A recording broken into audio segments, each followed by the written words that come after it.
Eh bien bonjour à nouveau mes amis pour la suite de la salutation au soleil où là on va s'attarder sur le temps 3 où il y a beaucoup de choses à dire. C'est vraiment peut-être un mouvement sur lequel il faut porter une attention vraiment peut-être plus particulière que sur tous les autres mouvements parce que ici ça peut être source de pas mal de dangers.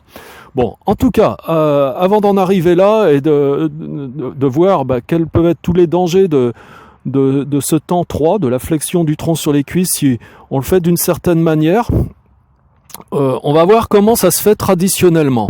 Quand on a un corps parfaitement flexible, parfaitement prêt pour que ça puisse être exécuté comme ça, et en particulier, par exemple dans les familles de brahmanes en Inde, lorsque les gens depuis leur plus tendre enfance sont habitués à faire ce genre de choses, bon, ils le font parfaitement, il n'y a rien à dire, c'est vraiment top, quoi.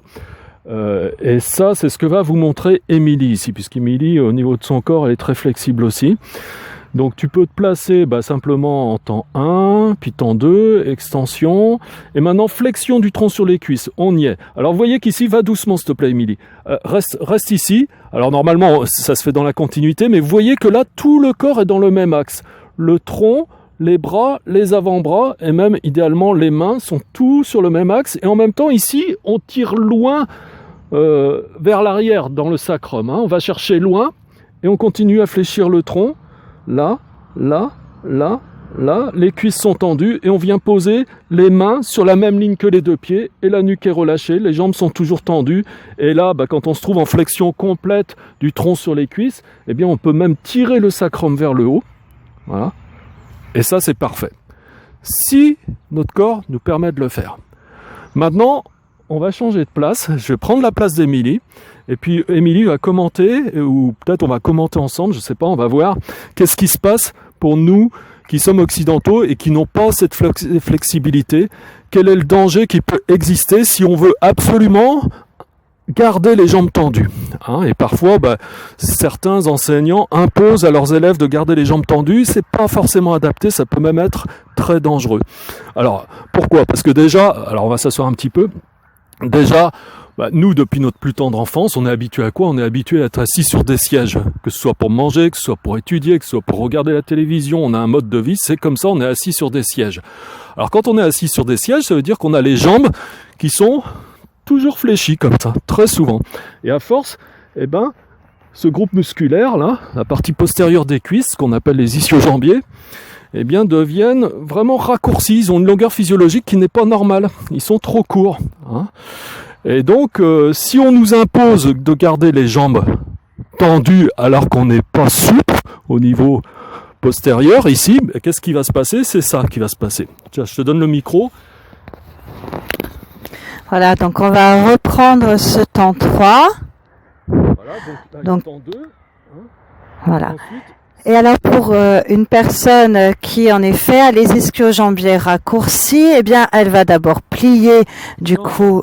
Ce que je veux dire, c'est si on lui impose de garder les jambes tendues. Qu'est-ce qui se passe si on lui impose de garder les jambes tendues ? Oui, d'accord. Alors, fais attention que ça masque pas. Ah oui. Ça me masque pas, que les gens puissent continuer à voir des explications. Voilà, si on impose de garder les jambes tendues. Voilà, si on impose de garder les jambes tendues, n'est pas souple du tout ici. Pour quelqu'un qui à l'arrière des jambes, qui n'est pas souple, qui se tend difficilement. Alors, il va compenser avec un dos rond. Voilà, donc il va compenser avec un dos rond. On voit bien ici la courbure dans le haut du dos. D'ailleurs, il aura du mal à poser les mains au sol. Et il aura du mal à poser les mains au sol. En général, les mains arrivent au niveau des genoux ou un peu plus bas. Il va vouloir essayer de forcer pour chercher le sol, mais il n'y arrivera pas. Donc il va arrondir pour essayer d'aller chercher le sol. Voilà. Donc il va arrondir pour essayer de chercher le sol, ce qui tire dans le bas du dos en particulier. Ce qui va se passer surtout, c'est que la colonne vertébrale va être arrondie comme ça, de manière anormale, elle ne sera pas bien droite comme vous l'avez vu quand Émilie l'a fait tout à l'heure, et ça va favoriser donc ce bâillement des vertèbres. Alors, souvent on n'aura déjà pas un maintien très solide de notre centre, de notre abdomen et tout, et donc ce bâillement des vertèbres va favoriser, même parfois à l'extrême, la sortie d'un disque intervertébral, hein, d'un noyau intervertébral. Et puis c'est là qu'on va parfois irriter le nerf sciatique. C'est même à l'extrême des situations où des gens vont se retrouver avec une pathologie, donc un type d'irritation du nerf sciatique qui va les amener peut-être même à être obligés de passer sur la table d'opération. Hein, c'est comme ça qu'il y a des gens qui se mettent au yoga pour la santé de leur dos, et au final ils se disent parfois pas de chance, je me suis mis au yoga puis finalement j'ai eu un problème de sciatique, j'aurais dû commencer avant. Mais parfois c'est parce qu'on a commencé le yoga qu'on se retrouve avec ça. Pourquoi? Parce qu'on a fait des mouvements qui ne sont pas adaptés. Là en l'occurrence c'est dangereux, c'est d'autant plus dangereux que quand vous arrondissez le dos comme ça, la sortie du disque intervertébral, elle est d'autant plus favorisée qu'il y a l'effet de la pesanteur qui s'exerce aussi. Hein. Donc, tout ça pour vous dire que lorsqu'on n'est pas flexible, comment il faut faire? Alors, tiens, si tu veux, tu peux garder le micro un petit peu vers moi. Eh bien, il ne faut pas être prétentieux, il faut accepter ses imperfections, là, et c'est pour ça que moi, pendant les cours, je vous demande simplement de la jouer relax, de fléchir les jambes, de protéger votre dos, de le descendre à peu près droit comme ça, et d'aller poser gentiment les doigts des mains au sol. Et vous voyez, là, je suis carrément fléchi. Hein, ok? Voilà. Et là, vous relâchez la tête. Hein, mais au moins, votre dos, il est maintenu, il est droit. Ok? Voilà. Après, vous allez me dire, oui, mais à ce moment-là, on va toujours avoir l'arrière des cuisses contracté, pas suffisamment étiré, pas suffisamment flexible. Alors c'est pour ça qu'en ce moment où je vous parle, on est dans un cycle où on fait une séance qui vise à restaurer un peu plus de longueur physiologique normale à ce groupe musculaire, aux ischio-jambiers. Hein. Donc c'est un travail qu'il faut faire de manière complémentaire. Hein, mais c'est pas un travail qui se doit faire là pendant le cycle de la salutation au soleil.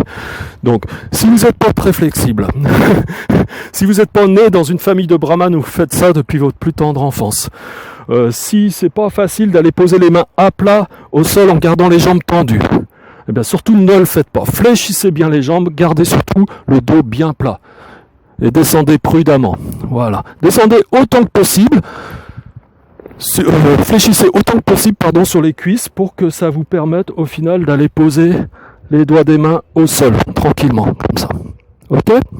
Voilà. Donc ça, c'est une adaptation qu'il faut absolument faire pour que vous puissiez faire la salutation au soleil en toute sécurité. Ok, j'espère que j'étais assez précis. C'était long, il y a beaucoup de choses à dire. C'est pas évident parce que j'ai l'impression que quand vous n'êtes pas là face à moi, vous pouvez avoir un tas de questions. Et bien sûr, comme je parle tout seul, je peux pas y répondre en direct. Alors là, plus que jamais, c'est vraiment important que vous posiez vos questions sous la vidéo pour qu'on puisse y répondre au cas par cas et que ça puisse vous enrichir les uns les autres.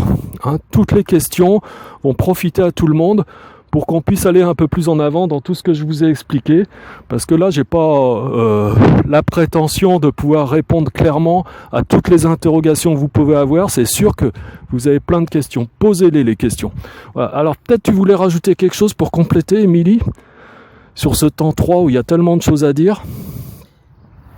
Oui, on verra plus tard dans une autre vidéo le retour. Oui.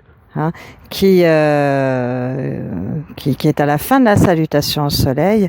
Et le retour, finalement, c'est un peu la même chose que ce temps 3. On va faire très attention à garder le dos droit, à bien tenir le ventre également, pour ne pas tirer dans les lombaires.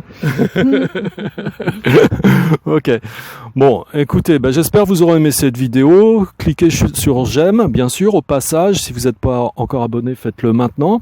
Et puis, on va se retrouver pour le temps 4, où il y aura aussi des petites choses à dire. Bon, mais là, c'est vraiment peut-être le point le plus délicat de la salutation au soleil, ce qu'on a vu aujourd'hui. Voilà. Eh bien, à bientôt pour la suite, mes amis. Au revoir.